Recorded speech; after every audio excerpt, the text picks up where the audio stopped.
LGBTQ ये अब किसी और के कल्चर का नहीं बल्कि हमारे कल्चर का हिस्सा बनता जा रहा है। प्राइवेट स्कूल्स में ऐसी वर्कशॉप्स भी हो रही हैं जहां पर जेंडर और आइडेंटिटी पर डिस्कशन हो रही हैं और वो भी बिना पेरेंट्स के अप्रूवल के। एप्पल, गूगल, नेटफ्लिक्स, अमेजॉन इस प्राइड मंथ की मार्केटिंग करते हैं और उसका मकसद क्या होता है? अगर सिस्टम जहर दे रहा है तो इस जहर का तोड़ भी हमें ही बनाना पड़ेगा और इस जहर का तोड़ सिर्फ एक चीज है। लेकिन अगर आज आप खामोश हो गए तो कल आपसे आपका बच्चा ही सवाल करेगा कि बाबा जब मुझे कार्टून्स में कंफ्यूज किया जा रहा था तो आप कहां थे, आपने मुझे रोका क्यों नहीं?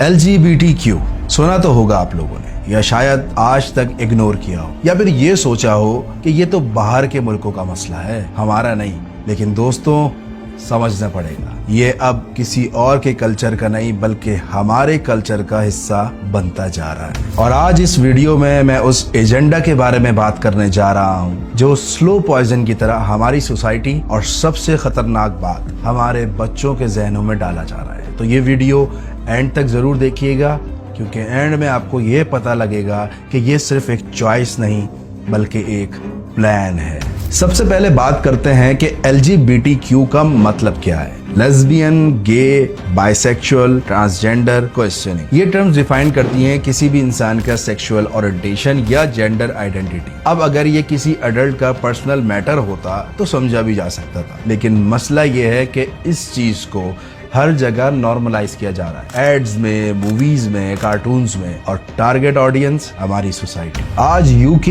US, कनाडा जैसे मुल्कों में किंडरगार्टन लेवल पर यह पढ़ाया जा रहा है कि तुम बॉय हो या गर्ल, ये तुम्हारी चॉइस है। 4 साल का बच्चा कंफ्यूज है कि उसे कार्स पसंद हैं या डॉल्स। 2019 की एक CDC रिपोर्ट के मुताबिक US में तकरीबन 20% टीनेजर सेल्फ आइडेंटिफाई कर रहे हैं एज LGBTQ, और गैस करो ये रेट हर 3 साल में डबल हो रहा है। क्या ये सब कुछ नेचुरली हो रहा है या फोर्सफुली, या किसी एक्सपोजर का नतीजा है? बिल्कुल।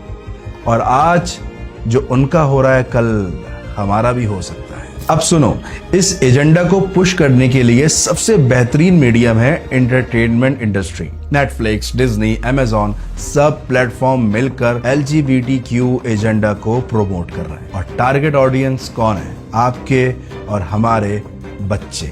फ्रोजन का नाम तो सुना ही होगा, उसके राइटर ने बर्मला ये बात बोली थी, we are considering making Elsa a lesbian in the next part because we want children to grow up with more inclusive heroes। यानी वो छोटी सी क्यूट सी प्रिंसेस जो सिर्फ एक जमाने में बच्चों के लिए फैंटेसी थी, अब आइडेंटिटी पॉलिटिक्स का हिस्सा बन चुकी है। डिज्नी का the owl house, main character bisexual है। She-Ra and the princesses of power, Netflix, lesbian relationship को मेन स्टोरी लाइन बनाया गया है। एडवेंचर टाइम, 2 फीमेल कैरेक्टर्स को एंड सीन में किस के साथ दिखाया गया है। ब्लूज क्लूज, एक प्राइड परेड सॉन्ग चलाया गया जिसमें 2 moms, 2 dads and drag queens दिखाए गए। और मसला ये है कि ये सब एक बार नहीं होता, बच्चा बार बार देखता है और हर बार उसके जहन में एक छोटा सा बीज बो दिया जाता है। शुरुआत में बच्चा कंफ्यूज होता है, फिर उसके बाद उसको नॉर्मल समझने लगता है और आखिर में उसे सपोर्ट करता है। और ये एक स्लो,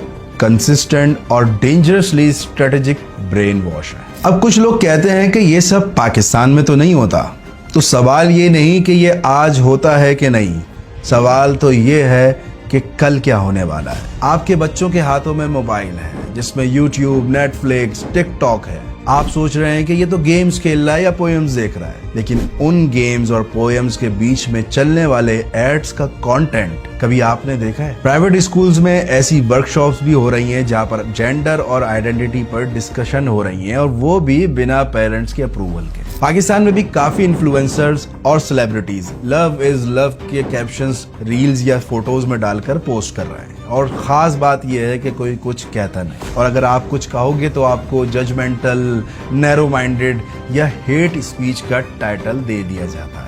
इस्लाम ने कभी किसी की बेइज्जती करने का हुक्म नहीं दिया, लेकिन हलाल को हराम बनाने की इजाजत भी नहीं दी। कुरान मजीद की एक आयत का तर्जुमा है, और लूत को हमने भेजा जब उसने अपनी कौम से कहा कि क्या तुम ऐसी फौहश काम करते हो जो तुमसे पहले दुनिया में किसी ने नहीं किया। हजरत लूत अलैहिस्सलाम की कौम के साथ क्या हुआ था सबको मालूम है, लेकिन क्या हम उसी रास्ते पर नहीं चल रहे? अब बात करते हैं फितरत की कि फितरत क्या कहती है। एक मर्द का जिस्म इसलिए नहीं बनाया गया कि वो एक मर्द के साथ ही फिजिकल कनेक्शन कायम करे, और इसी तरह औरत का भी जिस्म इसी तरह डिजाइन नहीं किया अल्लाह ने कि वो एक औरत के साथ कोई कनेक्शन बना सके। और अगर सब कुछ नॉर्मल है तो फिर अल्लाह ने इंसान की बॉडी को इस तरह डिजाइन ही क्यों किया? फितरत खामोश है, लेकिन झूठ कभी उससे छुप नहीं सकता। क्या ये सब लोगों की पर्सनल चॉइस है? नहीं, ये एक ग्लोबल वेल फंडेड मूवमेंट है। हर साल $1 बिलियन कंपनीज जैसे एप्पल, गूगल, नेटफ्लिक्स, अमेजॉन इस प्राइड मंथ की मार्केटिंग करते हैं, और उसका मकसद क्या होता है? ना टॉलरेंस, ना अवेयरनेस, सिर्फ कंट्रोल और एक्सेप्टेंस बिल्ड करना। देखिए भाई, हम इस चीज पर हर वक्त रो तो नहीं सकते कि ये सब क्या हो रहा है, ये गलत हो रहा है।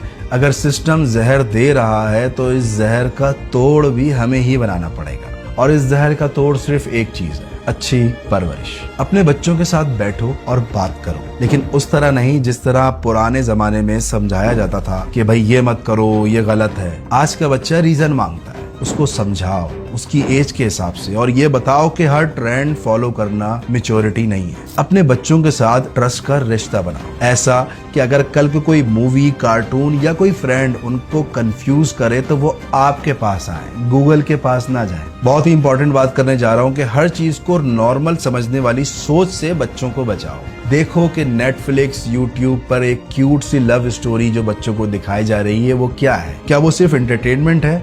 नहीं, वो एक एजेंडा है, और बच्चे उस चीज को देख के सवाल करें, सोचें कि ये क्यों दिखाया गया, क्या फितरत इस बारे में क्या कहती है, या इस्लाम का इस बारे में क्या हुक्म है। अपनी फैमिली वैल्यूज को रीइंफोर्स करो। रोजाना घर में एक इस्लामी बैठक शुरू करो जिसमें बताओ कि एक लड़का और लड़की की मोहब्बत सिर्फ निकाह के बाद ही हलाल होती है। अपनी बेटी को एल्सा बनने से पहले हजरत फातिमा रजी अल्लाह ताला अन्हा के बारे में बताओ। अपने बेटे को आयरन मैन बनने से पहले हजरत अली की स्ट्रेंथ और हया के बारे में बताओ। स्कूल्स और सोशल सर्कल्स पर नजर रखो। आजकल टीचर्स फ्रेंडली बनकर बच्चों के साथ डिफरेंट टॉपिक्स पर डिस्कशन करते हैं। जरूरी नहीं कि हर डिस्कशन इंफॉर्मेटिव भी हो। आपको हक है पूछने का, जानने का, समझने का और अपोज करने का कि क्या ये मेरी फैमिली वैल्यूज के खिलाफ तो नहीं बात हो रही। डिजिटल लिटरेसी सीखो और सिखाओ। सिर्फ यूट्यूब का पेरेंटल कंट्रोल ऑन करना ही काफी नहीं है। बच्चों को डिजिटल वर्ल्ड के बारे में पता होना बहुत जरूरी है कि स्पॉन्सर्ड कंटेंट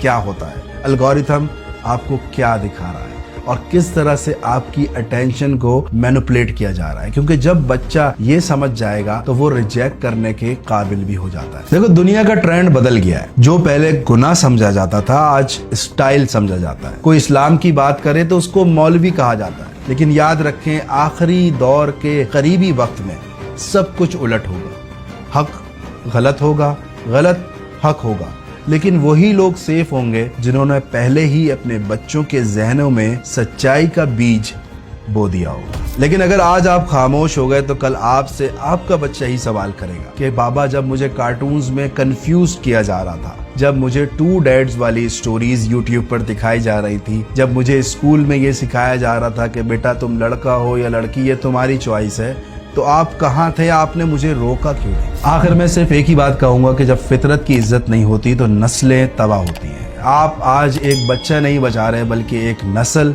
एक सोच और एक फ्यूचर बचा रहे हैं। और अगर आज आपने इस वक्त हिम्मत से काम ले लिया तो कल आपका बच्चा सर उठा के दुनिया को कहेगा कि मुझे पता है मैं कौन हूँ, मैं कंफ्यूज नहीं हूँ, मुझे मेरे अल्लाह ने बनाया है और मैं उसी पर राजी हूँ।